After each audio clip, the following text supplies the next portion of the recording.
we are going to head into a new dog training pillar, and it completes our 4 pillars of really how we train and what we train in, and the goals that we have. And our last C pillar is conceivability.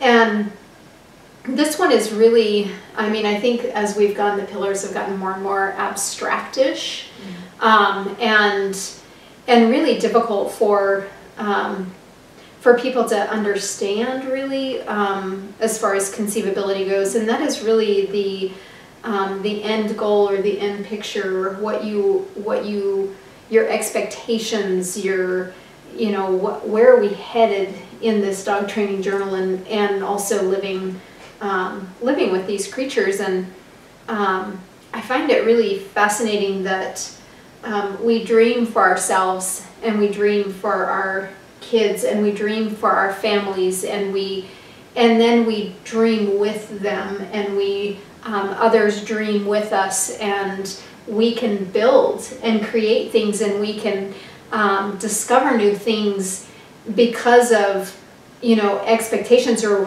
what we conceive it to be in our visions. But somehow we lose sight of that when it relates to our dogs, and we forget that we can dream with them and dream for them, and start with a little puppy to create something that you want, in a way that you're bringing them through this life to be this dog, and that they all have the ability to be the dog that you want them to be, no matter what the breed, no matter what the personality, no matter what the problems is. You can reach it. You can dream to have, a companion that's like Lassie, and you can have that. But we lose it there. I often wonder if people dream about hiking in the woods with their dog, or they dream about sitting on the front porch and the dog just sitting there watching the world go by. I think we've lost that, and the dogs have become a friend, maybe, in an ownership way. And we fail our dogs because they want to become something big too. Melissa, what's your thoughts on all that? I'm so excited. I've got lots of thoughts. How long do we have? 3 hours? Okay, let's go. A couple of things come to mind. One, I love how you said living alongside these creatures, because I think that is such an important point, because they're not living for us. They're not. Their lives don't stop when we leave. Yeah. If that makes sense. Yep. We're living alongside them. Yeah. It's a two-way street. And it does make me sad anytime I go into a new lesson or a consultation, I will ask the people, what do you want your dog to be in 5 years? I don't know. Yeah. What do you want to do with your dog? And so a lot of times my first lesson is I have them write a letter to their future dog. I like that. And I say, okay, I want you to write a letter as if your dog's a person, because a lot of people have a hard time writing a letter to a dog. And I say, like, I want you to thank them for experiences you've had, and I want you to name at least 10 qualities of theirs that you love the most. And I want you to pick 2 qualities that are challenging and what lessons that has taught you. And I will write that with them. I'll go alongside them, like, hey, well, let's do this. And it's something I did with Cooper during herding, when it was like super challenging. I was like, hey, Cooper, I'm writing a letter to future you, and we are manifesting this. And I've done it with all of my dogs. And it's such an amazing thing to look back on and to be like, okay, yeah, this is the experiences that we're going to have together. I like that. We are going to go up in the mountains, and we are going to sleep in a hammock. And I'll get specific. And it's just, I have it, it's hanging on my fridge. I should post a picture on the Instagram. Oh, I think we all have homework to do. Yeah, I'll post a picture of it. This is way good. I'm totally digging it. And it's, okay. I don't know shit about it. Like, oh man. But so reading people's letters is such an amazing thing, and there's an immediate shift. Oh, they're the being. They're sentient. They have feelings. They have emotions. They have preferences. And at the end of the lesson, I usually have like put in an envelope, let's read at the end. And it's like, oh yeah, this is coming, this is, and I've had clients like, we wrote another letter. It's like, nice. Hey, save those letters. Yeah, yeah. And I don't know, I just think it's, we are failing our dogs if we don't dream for them. Yep. Yeah. And I just have to say out to the world of our listeners that this is why Melissa is Melissa, and we love her so much, and that everybody needs to experience Melissa. Because this is the powerful stuff that Melissa brings to the table with all of us, from you know, being dog trainers and business owners, and you get kind of in the rat race of things, and this is pretty powerful. And I think next week we will all be reading some letters, so yeah. It'll be good. I love it. I love it. Don't make me cry. Shannon, give me your take. I think, like when you're a kid, like that's like your dream, right? To have a dog, Yeah. like Lassie or whatever. Yeah. There's all these dogs, like in our like cultural upbringing, like that's what you think that you should have. And I think as we grow up, we lose that kind of imagination and sense of wonder and being in the moment of things, which dogs so much are. And people are just like not living their life, you know? Yeah. Like we do all these virtual things now. We're like do Facebook and watch TV and play video games and all these things that is not a dog's world stuff. Parents don't let their kid walk down the street to the park and go play at the park anymore. Yeah. And so we just don't have these things in our life as prominently that gives us opportunity to include our dog. So you have to make more of a conscious decision to like live your life in the real world and include all the parts of your family, which includes the dog. And I think that's really what is challenging to people, because they're at work all day and then they come home and they like want to watch Netflix, you know, and they're not thinking, my dog's been home all day sleeping, waiting for me to come home, and like we should go do something fun together and spend that time. And it's hard. I mean, it's hard for everyone, because like you're tired and you don't necessarily know what to do. Some people don't know what their dog likes. They don't know how to play with their dog because they haven't built that relationship. And that once you start, it gets easier. But I think sometimes the idea is like really overwhelming. And so then you don't know how to start about doing that with your life. Yeah. Okay, so everybody out there, you need to write a letter to your dog, first of all. And if you are open and willing to share them with us, you can share them with us by sending them to Joe at wsk9co.com, or Melissa at wsk9co.com, or Shannon at wsk9co.com, through the YouTube channel, because this is up on YouTube, or when you're listening to us on iTunes, give us a shout out and send us stuff.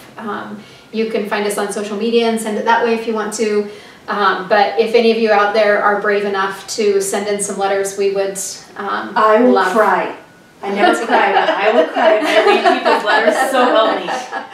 And I think that I think this is a fabulous opening to conceivability, because it is a childlike experience that you can have with your dog, and it's something that we crave. We just don't know how, because we're stuck in a world of technology and virtual relationships.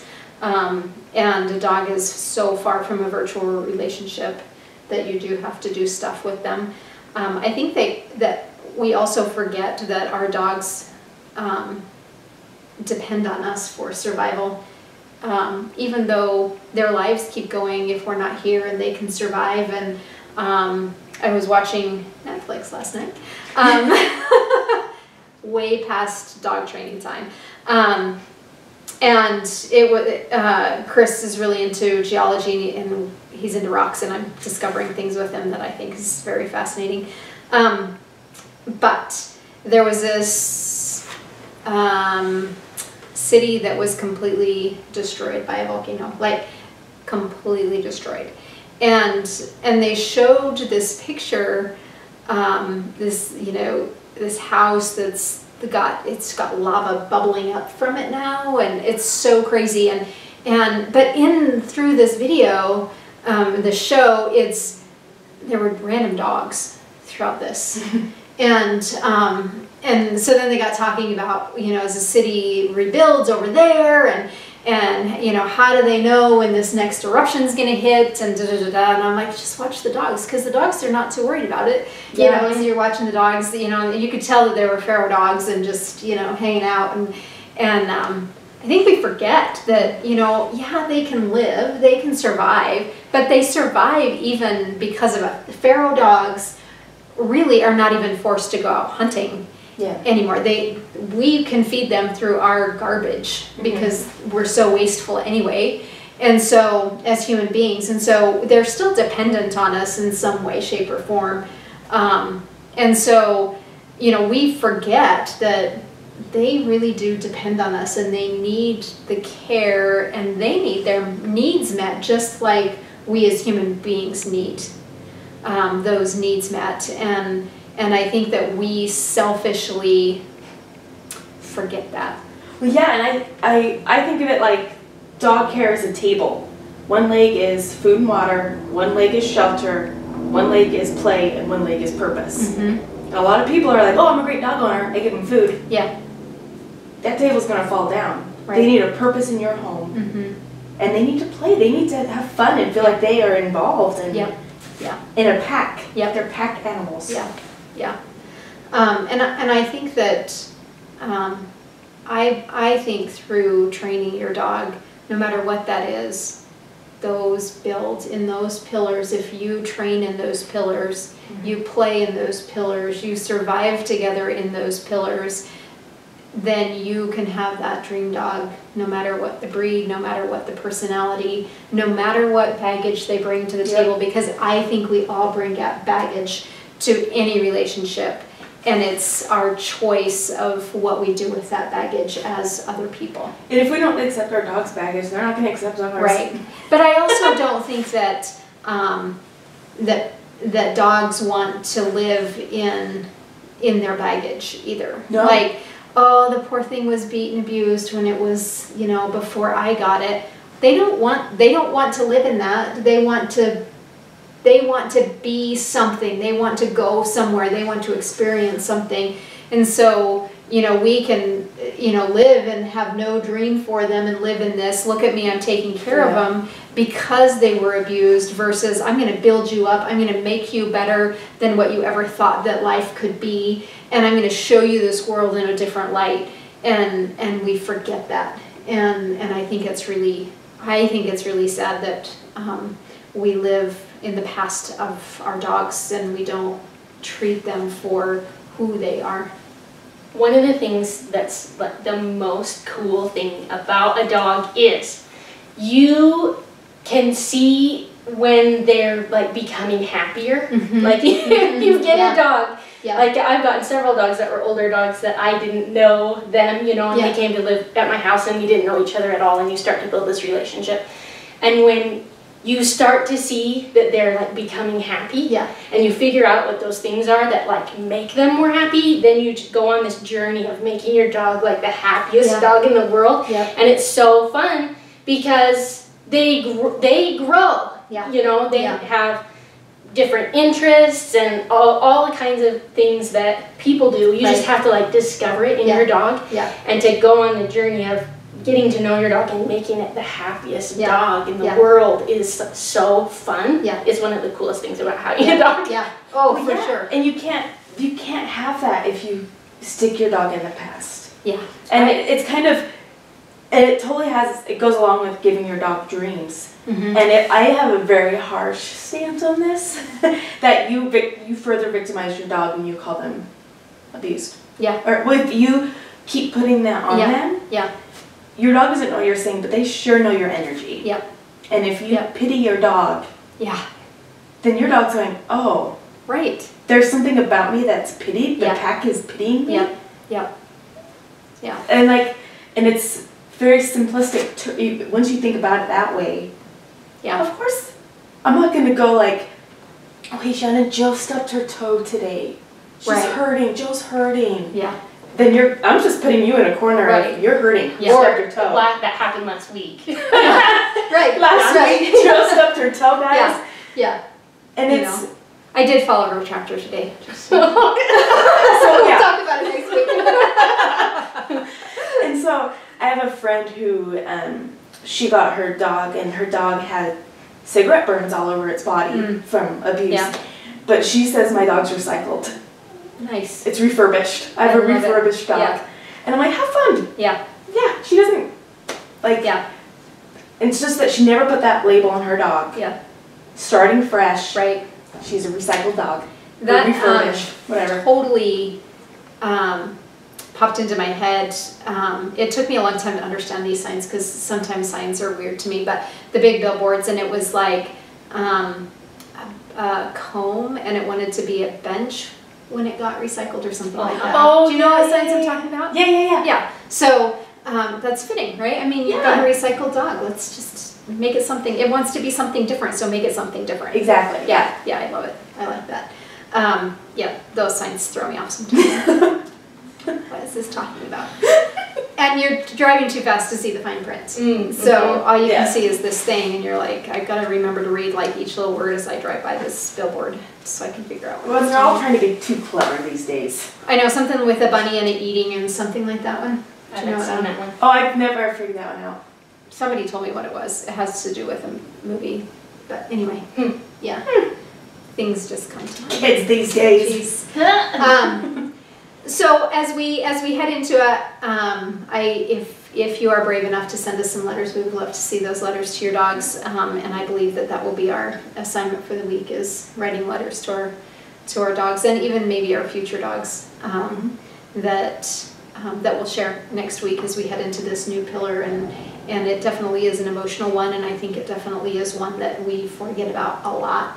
But I do know beyond a shadow of a doubt that this is one of the biggest pillars that we train through in all the others, because we believe that your dogs can be better than what you believe that they can be. And they want to be the dog that they want to be, Lassie. I'm just saying. So dream, and dream big, just as you would dream and have goals and expectations on friends and family for their success. You should have the same for your dog.